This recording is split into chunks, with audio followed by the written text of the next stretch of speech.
পরমাণু হামলা হলে রেডিয়েশন থেকে কিভাবে বাঁচবেন জেনে নিন উপায়। আজকের দিনে বিশ্বের বিভিন্ন দেশের মধ্যে উত্তেজনা এবং যুদ্ধের আশঙ্কা আমাদের চিন্তার বিষয় হয়ে দাঁড়িয়েছে। সম্প্রতি পহেলগাঁওয়ে পাকিস্তান মদতে কয়েকজন সশস্ত্র জঙ্গি ২৬ জন নিরপরাধ মানুষদের নির্মমভাবে হত্যা করে। এর ফলস্বরূপ ভারতও প্রতিশোধ নেওয়ার জন্য পাকিস্তান ও পাকিস্তান অধিকৃত কাশ্মীরে জঙ্গিদের ঘাঁটিতে আক্রমণ চালায়। ভারত এবং পাকিস্তানের মধ্যে উত্তেজনা চলছে, যার কারণে পরমাণু হামলার মতো ভয়াবহ সম্ভাবনার কথাও উঠছে। এমন পরিস্থিতিতে আমাদের জানা দরকার, পরমাণু বোমার হামলা হলে তার রেডিয়েশন থেকে কিভাবে বাঁচা যায়। এই প্রতিবেদনে আমরা সহজ ভাষায় এই বিষয়ে বিস্তারিত আলোচনা করব। পরমাণু বোমা পৃথিবীর সবচেয়ে ভয়ঙ্কর অস্ত্র।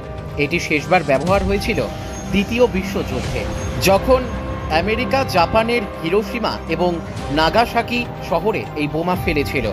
হিরোশিমায় বোমা ফেলার কয়েক মিনিটের মধ্যেই প্রায় ৮০,০০০ মানুষের মৃত্যু হয়েছিল। বিস্ফোরণের ফলে এত তীব্র তাপ সৃষ্টি হয়েছিল যে অনেকে পুড়ে ছাই হয়ে গিয়েছিলেন। এরপর যে রেডিয়েশন ছড়িয়ে পড়েছিল তা আরও অনেক মানুষের মৃত্যুর কারণ হয়। আজও হিরোশিমায় সেই রেডিয়েশনের প্রভাব দেখা যায়। নাগাসাকিতেও এই হামলায় শহরের প্রায় ৮০% ধ্বংস হয়ে গিয়েছিল। এই ঘটনাগুলো আমাদের মনে করিয়ে দেয়, পরমাণু বোমার বিস্ফোরণের চেয়েও তার রেডিয়েশন অনেক বেশি ভয়ঙ্কর।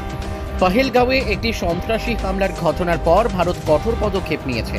এই হামলার প্রায় ১৫ দিন ভারতীয় সেনা অপারেশন সিন্দুর নামে একটি অভিযান চালিয়েছে।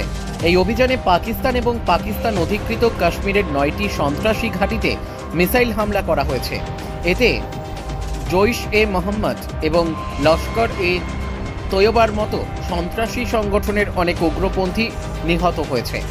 এই অভিযানের সময় পাকিস্তান বারবার ভারতকে পরমাণু হামলার হুমকি দিয়েছে, তবে ভারত এই হুমকির জবাবে পাল্টা হামলা চালিয়ে বুঝিয়ে দিয়েছে যে তারা মিথ্যে হুমকিতে ভয় পায় না।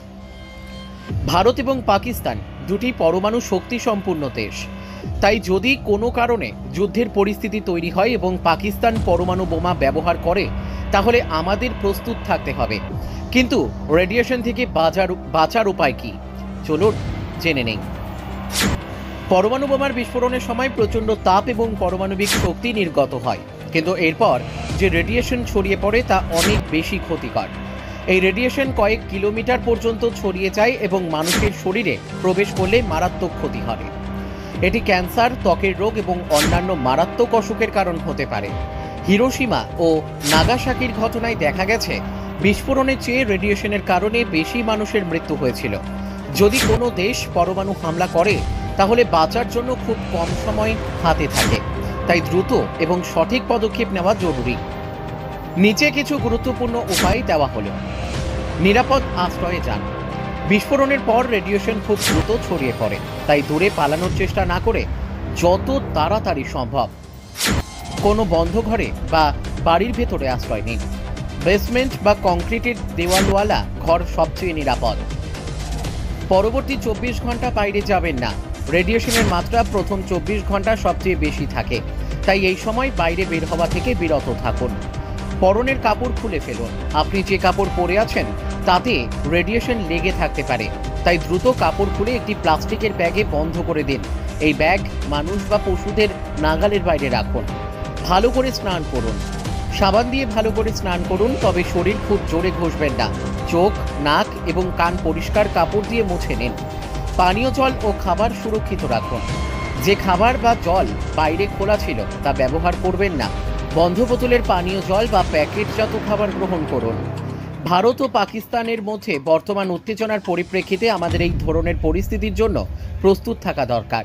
অপারেশন সিন্দুরের মাধ্যমে ভারত দেখিয়েছে যে তারা সন্ত্রাসের বিরুদ্ধে কঠোর পদক্ষেপ নিতে প্রস্তুত। তবে যদি কোনো কারণে পরমাণু হামলার মতো পরিস্থিতি তৈরি হয়, তাহলে আমাদের সাধারণ মানুষেরও নিজেদের বাঁচানোর জন্য প্রস্তুত থাকতে হবে।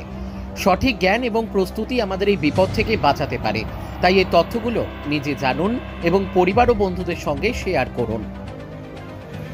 ব্যুরো রিপোর্ট, আমাদের টিভি।